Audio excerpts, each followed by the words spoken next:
हर दिन कोई ना कोई हमारा बेचारा भाई जो है हिंदुस्तान के नाम पे शहीद हो जाता है। आखिर क्यों? कब तक?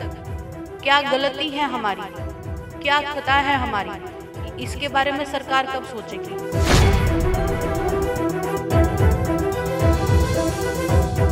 कागजों में बहुत कुछ दिखाती है लेकिन ग्राउंड सतह पे जीरो है। आज भी ये कश्मीरी पंडित को सिक्योरिटी और मुहैया कराने में जीरो है। एडमिनिस्ट्रेशन टोटल फेल है। शेम है ऐसी एडमिनिस्ट्रेशन।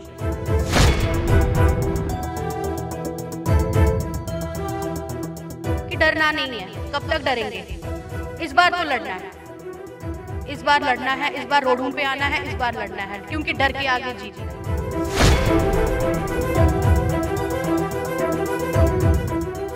वादी कश्मीर के जिला बडगाम में कल एक कश्मीरी हिंदू को गोली मारकर हलाक कर दिया, जिसकी आखिरी रसूमात आज जम्मू में अदा की गई। वही वादी कश्मीर के साथ साथ जम्मू के कई इलाकों में लोगों ने एहतजाज किया। इस वक्त मेरे साथ मौजूद है राष्ट्रीय लोक जनशक्ति पार्टी की सीनियर लीडर अनीता चांदपुरी जी, जो कि एक कश्मीरी पंडित भी है। इनसे हम बात करेंगे और जानने की कोशिश करेंगे कि आखिरकार अब तक जिस तरह से सरकार दावा कर रही थी जम्मू कश्मीर में अमन व अमान की सूरत हाल बहाल होने की, किस हद तक ज़मीनी सतह पर वो सही साबित हो रहा है। देखिए, जिस तरीके से हमारा भाई कल वहाँ शहीद हुआ, बहुत ही दुख भरी बात है और दिल दहलाने वाली बात है कि एक जो परिवार है उसका जो दीपक बुझ गया, क्योंकि उसके परिवार का देख रेख करने वाला वो इकलौता बेटा था। बहुत शर्म आती है हम लोगों को अपने ऊपर कश्मीरी बोलते हुए। जिस कश्मीरियत या कश्मीरी भाईचारे की हम बात करते हैं, हर दिन वो तिल तिल मरता है वहाँ पे और हर दिन उस भाईचारे की धज्जियाँ उड़ते हमें देखने को मिलती है। ये पहली बार नहीं हुआ जब कश्मीरी पंडितों को वहाँ पे टारगेट किलिंग की गई। आप देख रहे हैं पिछले बड़े महीनों से ये कंटिन्यू एक प्रोसेस में आता रहा है कि हर दिन कोई ना कोई हमारा बेचारा भाई जो है हिंदुस्तान के नाम पे शहीद हो जाता है। आखिर क्यों? कब तक? क्या गलती है हमारी? क्या खता है हमारी? इसके बारे में सरकार कब सोचेगी? एलजी गवर्नमेंट कब जागेगी? दावे तो बहुत बहुत करते हैं, बातें भी बहुत बहुत करते हैं, लेकिन ग्राउंड पे तो ज़ीरो है। कहीं पे कुछ हो नहीं रहा है।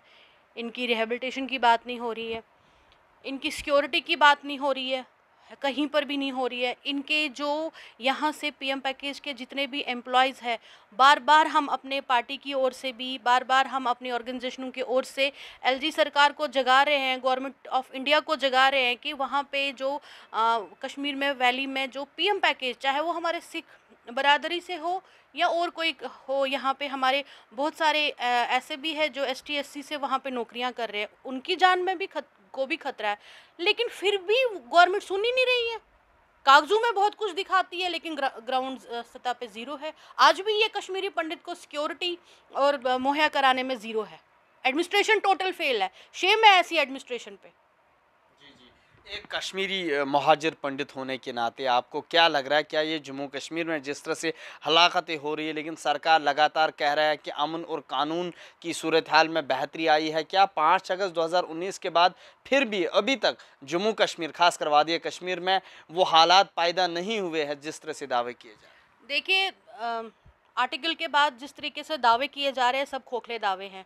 आपको भी पता है मैं आए दिन कश्मीर में होती हूँ। अगर मेरे महीने के 10 दिन जम्मू में होते तो 10 दिन मेरे कश्मीर में भी होते हैं।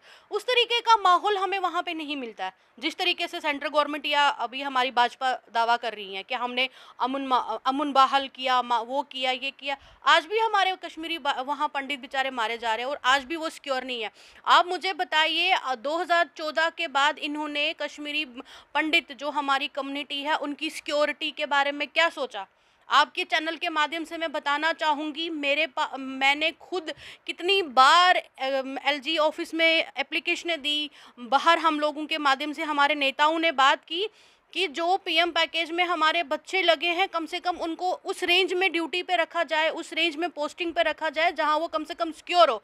लेकिन जहां इनको कोई भी नहीं मानता जाना, फॉर फ्लंग एरियाज में खुदा ना खास्ता दिन दहाड़े वहां पे अगर कोई किसी को मार देता है तो लोगों को पता भी नहीं चलेगा। ऐसी ऐसी जगहों पे आज हमारे कश्मीरी बच्चे, पंडित बच्चे नौकरियां कर रहे हैं। अनीता जी, इन हलाकतों को रोकने के लिए लोकल जो कश्मीरी लोग हैं किस तरह से वो ताउन दे सकते हैं इंतज़ामिया को, या वो इन हिंदू लोगों को जो वहाँ पे रह रहे हैं की जान बचा सकते हैं? देखिए, मैं आपको बता दूँ, अगर तो आज की डेट में एडमिनिस्ट्रेशन फ़ेल है, ये सबको पता चल रहा है। लेकिन अगर चाहे हमारे वहाँ पे जो हमारे कश्मीरी लोग हैं, सिविल सोसाइटीज़ हैं वहाँ पे हमारे साथ लोकल लोग अगर सपोर्ट करेंगे तो ये जो किलिंग्स है ये बहुत हद तक रोकी जा सकती है। अब आप बोलेंगे आप ऐसा क्यों बोल रहे हैं? देखिए, सिविल सोसाइटी का अमन और शांति बहाल करने में वैसे ही बहुत बड़ा रोल रहता है। सरकार को चाहिए सिविल सोसाइटीज़ के साथ बात करे, क्योंकि सरकार अब फ़ेल है, वो कुछ नहीं कर सकती है। मौलवीज़ है हमारे हमारे मीरवाइज़ है वहाँ पे, जो फ्रंट पे आके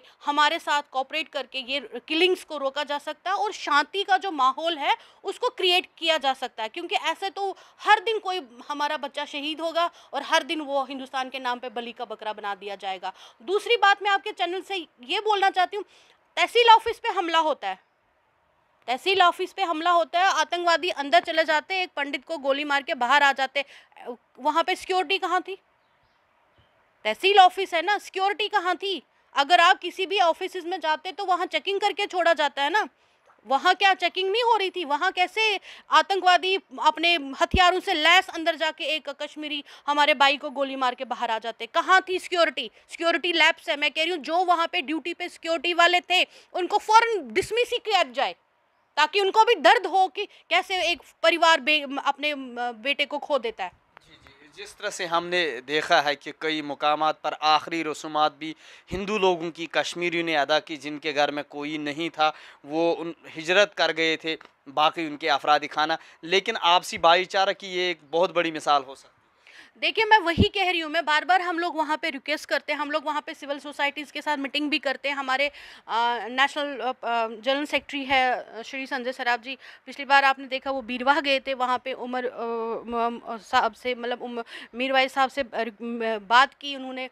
वहाँ उनके साथ एक हम लोग वहाँ कोशिश कर रहे हैं कि हम लोग वहाँ पे शांति कायम कर सकें थ्रू सिविल सोसाइटीज़, थ्रू वहाँ के लोकल लोग, ताकि जब तक वहाँ का लोकल लोग, जब तक वहाँ पे सिविल सोसाइटीज़ या और भी लोग हमारे साथ वहाँ पे फ्रंट में नहीं आएंगे, मैं उन सब भाइयों से, कश्मीर के भाइयों से अपील करती हूँ, जब वो बात करते हैं कि हमारा भाईचारा है, तो आज भाईचारा दिखाने का टाइम आ गया। अनीता जी, जी जी, अनीता जी, जिस तरह से आप इस वक्त जम्मू में है, लेकिन कश्मीरी कुछ पंडित वो है जो अभी कश्मीर में है लेकिन खौफ के साए में रह रहे हैं, किस तरह का पैगाम आपका उन लोगों के लिए रहेगा? देखिए, पैगाम तो यही है कि बहुत दुख होता है जब कोई हमारा भाई या हमारी बहन, जैसे पिछली बार हमारी एक सरदार बहन शहीद हुई थी, हमें हमें हम हिंदुस्तान के नाम पे मतलब काट दिया जाता, मार दिया जाता, बलि का बकरा बनाया जाता है। मैं उन अपने इस तमाम भाइयों से रिक्वेस्ट करती हूँ कि डरना नहीं है। कब तक डरेंगे? इस बार तो लड़ना है, इस बार लड़ना है, इस बार रोडों पे आना है, इस बार लड़ना है, क्योंकि डर के आगे जीत है। बहुत बहुत शुक्रिया। ये थी हमारे साथ राष्ट्रीय लोक जनशक्ति पार्टी की सीनियर लीडर अनीता चांदपुरी, जिन्होंने कहा कि जम्मू कश्मीर इंतज़ामिया की ये नाकामी है, खासकर हिफाजती इंतज़ामात की बदहाली ये है कि कश्मीरी पंडितों की मौत अभी भी कश्मीर में वाक़या हो रही है। अब देखना ये ज़रूर होगा कि कब तक इन हलाकतों पर इंतज़ामिया रोक लगा देगी। ईटी भारत उर्दू के लिए जम्मू से मैं मोहम्मद अशरफ।